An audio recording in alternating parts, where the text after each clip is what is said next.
दोस्तों नमस्कार, ये है मार्गदर्शन फॉर सिविल सर्विसेज। मैं अनुराग चौधरी। दोस्तों आज की वीडियो में प्रस्तुत है प्राचीन भारत के इतिहास के अंतर्गत भारतीय इतिहास के अध्ययन के विदेशी स्रोत। और ये पहला ही अध्याय है। इसमें हमने भारतीय इतिहास की जानकारी के स्रोतों पर मुख्य रूप से 3 प्रकार के साधन, पुरातात्विक स्रोत, साहित्यिक स्रोत और विदेशी यात्रियों के विवरण की बात की थी। और इसमें से हमने पुरातात्विक स्रोत और साहित्यिक स्रोत कवर कर लिया है। एक छोटा सा टॉपिक विदेशी यात्रियों के विवरण से जो भारतीय इतिहास के बारे में जानकारी मिलती है, उसके बारे में आज का ये वीडियो है। तो आइए शुरू करते हैं। विभिन्न प्रतियोगी परीक्षाओं के लिए प्राचीन भारत के इतिहास के अध्ययन के क्रम में भारतीय इतिहास के अध्ययन के विदेशी स्रोत।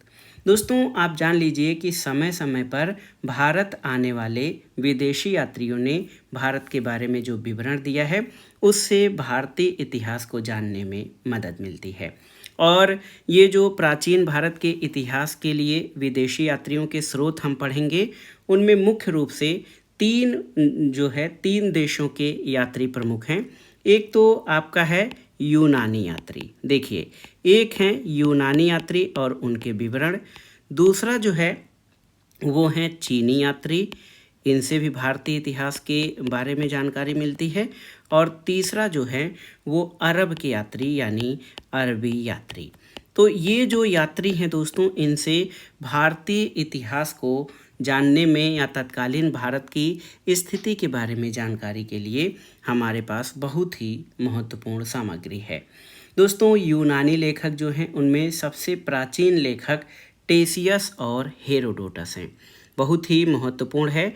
दोस्तों प्राचीन यूनानी लेखकों में टेसियस और हेरोडोटस प्रमुख हैं, जिनके विवरण हमें 5वीं शताब्दी ईसा पूर्व के भारत और फारस के संबंधों के बारे में जानकारी मिलती है।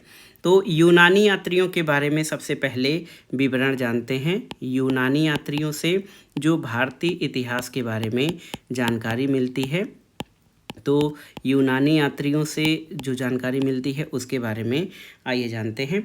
देखिए दोस्तों, हमने अभी चर्चा की है कि प्राचीन यूनानी लेखकों में जो टेसियस हैं और हेरोडोटस हैं, उनसे हमें प्राचीन भारत के इतिहास के बारे में जानकारी मिलती है। हेरोडोटस, देखिए हेरोडोटस के बारे में आप जानते होंगे। हेरोडोटस ये इनको इतिहास का जनक कहा जाता है। और हेरोडोटस की पुस्तक का नाम है हिस्टोरिका। याद रखिएगा, हिस्टोरिका जो है ये यूनानी लेखक हेरोडोटस की कृति है। और इसके लेखक ने दोस्तों जो है प्राचीन भारत के इतिहास, भारत और यूनान तथा भारत और फारस के संबंधों पर इसमें विवरण दिया है, जिससे हमें जानकारी मिलती है कि किस तरह से भारत में उस समय का तत्कालीन जनजीवन था और भारत का व्यापार कैसा था। दोस्तों हेरोडोटस को फादर ऑफ हिस्ट्री यानी इतिहास का जनक कहा जाता है और उनकी रचना है हिस्टोरिका। इसके अलावा दोस्तों यूनानी जो यात्री हैं, उसमें एक बहुत ही महत्वपूर्ण जो है सिकंदर के साथ भारत आने वाले यात्री में निरियाकस, आनेसिक्रिटस और अरिस्टोबुलस, इनके भी यात्रा विवरण भारतीय इतिहास में बहुत ही महत्वपूर्ण हैं। तो कौन कौन हैं आप जान लीजिए। ये हैं निरियाकस, आनेसिक्रिटस और अरिस्टोबुलस। इनके यात्रा विवरण भारतीय इतिहास की जानकारी के लिए बहुत ही महत्वपूर्ण हैं। अब जान लीजिए दोस्तों, जो भारत पर सिकंदर का आक्रमण हुआ था। देखिए सिकंदर का आक्रमण जो भी भारत पर हुआ था और उसके बारे में हमें जो भी तथ्य और जानकारी मिलते हैं, उसके लिए हम प्राचीन ग्रीक यानी यूनानी स्रोतों पर ही निर्भर हैं। और वहीं से हमें सिकंदर के बारे में, उसके आक्रमण के बारे में और भारत अभियान के बारे में जो महत्वपूर्ण जानकारी है वो मिलती है। और एक मेगास्थनीज हैं, आप जानते हैं दोस्तों, सिकंदर के साथ भारत आने वाले यात्रियों में मेगास्थनीज बहुत ही महत्वपूर्ण जो है, इसका लेखन कार्य बहुत ही महत्वपूर्ण है। मेगास्थनीज की कृति जो है वो इंडिका है। मेगास्थनीज के ग्रंथ का नाम है इंडिका और इससे तत्कालीन मौर्य सम्राट चंद्रगुप्त मौर्य के दरबार और मौर्य शासन से संबंधित बहुत ही महत्वपूर्ण जानकारी मिलती है। और दोस्तों मेगास्थनीज के बारे में थोड़ा सा जान लीजिए। मेगास्थनीज जो है मौर्य सम्राट चंद्रगुप्त मौर्य के दरबार में लगभग 15 वर्ष तक रहा था। एक तरह से मेगास्थनीज जो है राजदूत के रूप में सम्राट चंद्रगुप्त मौर्य के दरबार में 15 वर्ष तक रहा और इसके द्वारा जो इंडिका ग्रंथ लिखा गया है इससे मौर्यकालीन समाज और संस्कृति की महत्वपूर्ण जानकारी मिलती है। तो बहुत ही महत्वपूर्ण है दोस्तों, मेगास्थनीज की इंडिका मौर्यकाल के बारे में जानकारी प्रदान करती है। और एक और महत्वपूर्ण तथ्य है, देखिए, भारत और रोमन साम्राज्य। भारत और रोमन साम्राज्य के बारे में जो महत्वपूर्ण संबंध और कुछ जानकारी है उसके बीच व्यापार का वर्णन एक जो है लेखक हैं प्लिनी, आपने नाम भी सुना होगा प्लिनी। इनकी पुस्तक है नेचुरल हिस्ट्री। प्लिनी की पुस्तक है नेचुरल हिस्ट्री। इससे हमें जानकारी मिलती है भारत और रोम के बीच व्यापार और उस समय की तत्कालीन वाणिज्यिक गतिविधियों की। दोस्तों ये जो यात्री आए थे, जो विदेशी यात्री आए, इन यात्रियों का उस समय के राजाओं ने स्वागत किया। उन्होंने लगभग उस हर पहलू के बारे में लिखा जो उन्होंने यहाँ पर देखा था, जैसे जो भारत की तत्कालीन वास्तुकला थी, सामाजिक विभाजन कैसे था, जातियों में, वर्गों में, धार्मिक और सांस्कृतिक प्रथाएं कौन कौन सी थीं, इन सभी के बारे में दोस्तों सब कुछ लिखा गया था। और उसी से जो वो विदेशी यात्रियों के, विदेशी लेखकों के स्रोत हैं, उनसे बहुत ही महत्वपूर्ण जानकारी भारतीय इतिहास के बारे में मिलती है। तो देखिए कौन कौन सी महत्वपूर्ण पुस्तकें हैं। हेरोडोटस, हेरोडोटस इतिहास का जनक है, इसकी पुस्तक है हिस्टोरिका, हिस्टोरिका इसकी पुस्तक है। इससे हमें भारतीय इतिहास की जानकारी मिलती है। और दोस्तों हेरोडोटस के बारे में आप जानते हैं इतिहास का जनक कहा जाता है। दूसरे महत्वपूर्ण लेखक मेगास्थनीज हैं। मेगास्थनीज के बारे में भी आप जान गए हैं। मेगास्थनीज सेल्यूकस के राजदूत के रूप में चंद्रगुप्त मौर्य के दरबार में आए थे और इनकी पुस्तक है इंडिका। इंडिका से बहुत ही महत्वपूर्ण जानकारी मिलती है मौर्य साम्राज्य के बारे में। स्ट्रैबो, दोस्तों स्ट्रैबो एक लेखक हैं। स्ट्रैबो ये भी यूनानी लेखक हैं। इन्होंने जो मेगास्थनीज का विवरण है, मेगास्थनीज का विवरण है, इसको काल्पनिक कहा है, यानी ऐसा विवरण जिस पर विश्वास नहीं किया जा सकता है। और टॉलेमी आप इनके बारे में, टॉलेमी के बारे में जानते होंगे। टॉलेमी की पुस्तक है जियोग्राफी। देखिए जियोग्राफी जो है पुस्तक दोस्तों, ये टॉलेमी द्वारा लिखित पुस्तक है और ये प्राचीन भारत के भूगोल और वाणिज्य तथा समुद्री व्यापार को इसमें दर्शाया गया है या समुद्री व्यापार के बारे में जानकारी मिलती है। तो ये तो था ग्रीक यानी यूनानी लेखकों के बारे में जो महत्वपूर्ण जानकारी मिलती है उसके बारे में। दोस्तों आप जान लीजिए कि टॉलेमी की जियोग्राफी की रचना 140 ईसा पूर्व में की गई थी, 140 ईस्वी के लगभग की गई थी, 140 ईस्वी के लगभग की गई थी। और इसमें भारत और उसके पड़ोसी राज्य के बारे में जानकारी, नक्शा यानी मैप बनाने के सिद्धांत और सिंधु से लेकर गंगा के मुहाने पे जो नगर स्थित हैं उनके बारे में विवरण मिलता है। और प्लिनी के द्वारा जो नेचुरल हिस्टोरिका लिखा गया था दोस्तों, प्लिनी हमने पहले चर्चा की है। नेचुरल हिस्टोरिका में भारत और रोम के बीच होने वाला जो व्यापार था, भारत में जो पशु थे, पेड़ पौधे, खनिज पदार्थ, इन सब के बारे में जानकारी मिलती है। अब यूनानी यात्रियों के बाद आइए देखते हैं जो चीनी यात्रियों के विवरण हैं दोस्तों, उनके बारे में। तो चीनी यात्रियों का विवरण भी बहुत ही महत्वपूर्ण है। चीनी यात्री जो भारत में आए थे उनके यात्रा वृत्तांत से यहाँ के इतिहास के सामाजिक, आर्थिक, राजनीतिक, धार्मिक दशा के बारे में बहुत ही महत्वपूर्ण जानकारी मिलती है। अधिकांश चीनी यात्री जो भारत आए थे उनका मुख्य उद्देश्य क्या था, तो वो था बौद्ध धर्म या बौद्ध धर्म को जानना या बौद्ध दर्शन के बारे में जानकारी एकत्र करना। तो जो भी हमारे चीनी यात्री थे उनका भारत आने का उद्देश्य बौद्ध दर्शन का अध्ययन करना, बौद्ध दर्शन के बारे में जानना और जो बुद्ध या महात्मा बुद्ध से संबंधित तीर्थस्थल हैं उनकी यात्रा करना। तो इन सब के बारे में दोस्तों जो भी जानकारी है वो चीनी यात्री इसी हेतु के लिए महत्वपूर्ण जो है आए थे। अब इसमें सबसे महत्वपूर्ण चीनी लेखक दोस्तों फाहियान का नाम आता है। आप जान लीजिए फाहियान। फाहियान जो है ये चीनी लेखक था और ये 629 देखिए फाहियान भारत में आने वाला प्रथम, फाहियान जो है भारत में आने वाला प्रथम चीनी यात्री था। इसके बारे में याद रखिएगा, प्रथम चीनी यात्री। और ये चंद्रगुप्त द्वितीय, यहाँ पर मैं नोट कर दे रहा हूँ, चंद्रगुप्त द्वितीय, आप जानते हैं इनको चंद्रगुप्त द्वितीय या विक्रमादित्य भी कहा जाता है। चंद्रगुप्त द्वितीय के शासनकाल में भारत आया था और इसमें भारत के सामाजिक, आर्थिक, धार्मिक स्थिति का विवरण फोगु ओजू, याद रख लीजिएगा, जल्दी मिलता नहीं है, फोगु ओजी, फोगु ओजू, ओजी, देखिए फोगु ओजी इसकी पुस्तक है और इसमें उसने तत्कालीन भारत की स्थिति के बारे में जो भी जानकारी है वो लिखी है। तो याद कर लीजिए दोस्तों, फाहियान ने अपने यात्रा विवरण में मुख्य रूप से मध्य प्रदेश यानी मध्य देश के बारे में महत्वपूर्ण जानकारी दी है। ये तो रहा फाहियान के बारे में। दूसरा जो एक महत्वपूर्ण चीनी यात्री था वो था इत्सिंग।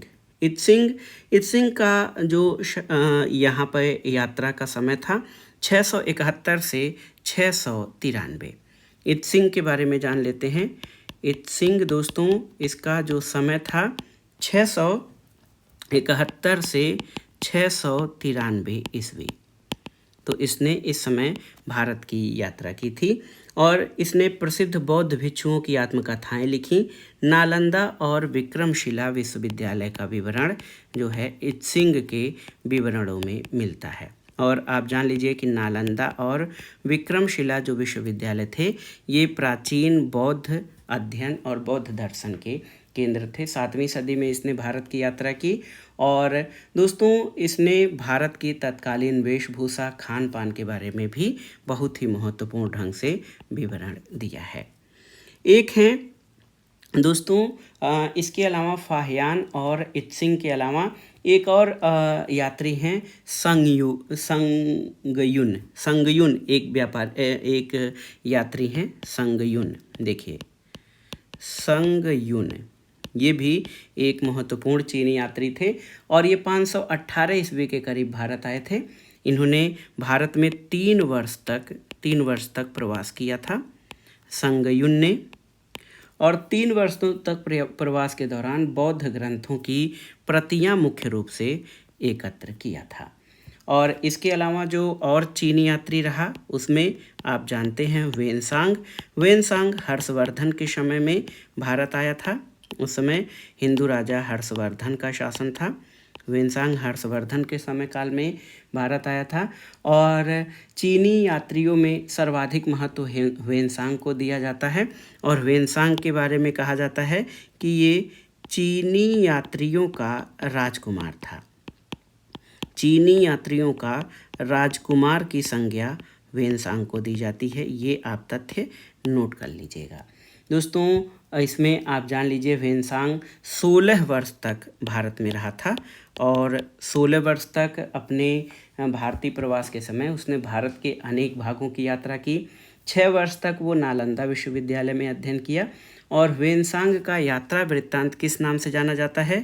सीयूकी, याद कर लीजिए, सीयूकी के नाम से वेनसांग का यात्रा विवरण जाना जाता है। तो ये जो महत्वपूर्ण जो हमारे आप देख लीजिए फाहियान, संगयुन, वेनसांग और इत्सिंग ये महत्वपूर्ण चीनी यात्री थे जो कि भारत आए थे और उनसे भारत के बारे में, भारतीय इतिहास के बारे में महत्वपूर्ण जानकारी मिलती है। तो देखिए, यूनानी और चीनी यात्रियों के बाद आइए जान लेते हैं जो तीसरा महत्वपूर्ण भारतीय इतिहास को जानने का स्रोत है। अरबी लेखक और इतिहासकारों के द्वारा जो विवरण मिलता है उससे भारतीय इतिहास के बारे में जानकारी मिलती है। तो अरब यात्रियों के यात्रा विवरण से मुख्य रूप से पूर्व मध्यकालीन भारत के सामाजिक और सांस्कृतिक जो स्थिति थी उसकी जानकारी मिलती है। दोस्तों, एक यात्री हैं, देखिए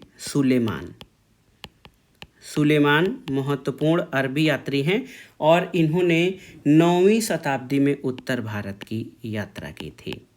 तो याद रखिएगा, 9वीं शताब्दी में सुलेमान ने भारत की यात्रा की और इसने उस समय के विवरण में पाल और प्रतिहार शासकों का उल्लेख किया है। पाल और प्रतिहार शासकों का उल्लेख जो है सुलेमान ने अपने यात्रा विवरण में किया है। तो इसके अलावा एक अन्य तथ्य जो आपको जल्दी नहीं मिलेगा, सिलसिला उत तवारीख। देखिए, इसकी रचना जो है उसको मैं नोट कर दे रहा हूँ, याद कर लीजिए, नोट कर लीजिएगा। सिलसिला उत तवारीख ये सुलेमान की रचना है और इससे जो है बहुत ही महत्वपूर्ण जानकारी मिलती है। पाल प्रतिहार और राष्ट्रकूट राज्यों का विवरण सुलेमान ने दिया है। दूसरा महत्वपूर्ण लेखक दोस्तों अल मसूदी है। अल मसूदी, यहाँ पर देखिए अरबी लेखकों में अल मसूदी बहुत ही महत्वपूर्ण है। अल मसूदी, देखिए अल मसूदी का यात्रा विवरण जो है ये 914 से 915 में वो भारत आया था और उसने मुख्य रूप से राष्ट्रकूट शासकों के बारे में अल मसूदी ने मुख्य रूप से लिखा है। दोस्तों, अल मसूदी 957 ईस्वी में, अल मसूदी जो है ये कहीं कहीं आ रहा है। देखिए, अल मसूदी की रचना जो है ये महयल जहान, इसकी रचना महयल जहान, याद रखिए, अल मसूदी की रचना है महयल जयान और इसमें उसने राष्ट्रकूट नरेशों के बारे में लिखा है। पाल प्रतिहार और राष्ट्रकूट राज्यों के मध्य जो शत्रुता और राजनैतिक स्पर्धा थी उसके बारे में अल मसूदी ने विवरण दिया है। इसके अलावा दोस्तों, यहाँ पर देखिए इन यात्रियों के अलावा एक महत्वपूर्ण अल बरूनी या अबू रिहान, अल बरूनी ये बहुत ही महत्वपूर्ण यात्री था या इसी को अबू रिहान कहा जाता है, अल बरूनी को। और जान लीजिए कि अल बरूनी अरबी लेखकों में सर्वश्रेष्ठ था और ये मुस्लिम आक्रमणकारी महमूद गजनवी, याद रखिएगा दोस्तों, महमूद गजनवी के साथ भारत आया था। इसे गणित, विज्ञान, ज्योतिष के अलावा अरबी, फारसी और संस्कृत जैसी भाषाओं का ज्ञान था। अल बरूनी का ग्रंथ क्या है? ये है तहकीके हिंद। देखिए, तहकीक-ए-हिंद या तहकीक-ए-हिंद ये अल बरूनी की रचना है और इसमें अल बरूनी ने पूर्व मध्यकालीन भारतीय सभ्यता और संस्कृति का विस्तृत विवरण दिया है।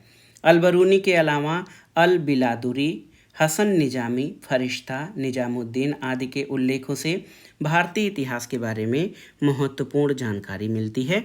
और दोस्तों, ये सभी जानकारी मध्यकालीन भारत के बारे में जानकारी मिलती है क्योंकि अरबों का जो परिचय हुआ था जो है भारत से, वो मध्यकालीन भारत के इतिहास के महत्वपूर्ण स्रोत हैं। प्राचीन भारतीय इतिहास के कुछ आधुनिक लेखक भी हैं। ऐसा नहीं है कि केवल प्राचीन भारत के इतिहास के प्राचीन लेखक ही हैं। कुछ देखिए, प्राचीन भारत के इतिहास के जानकारी के लिए कुछ आधुनिक लेखक जो हैं उनकी कृतियों से भी दोस्तों प्राचीन भारत के बारे में महत्वपूर्ण जानकारी मिलती है। तो देखिए, इसमें ब्रिटिश काल के दौरान कुछ ग्रंथ लिखे गए।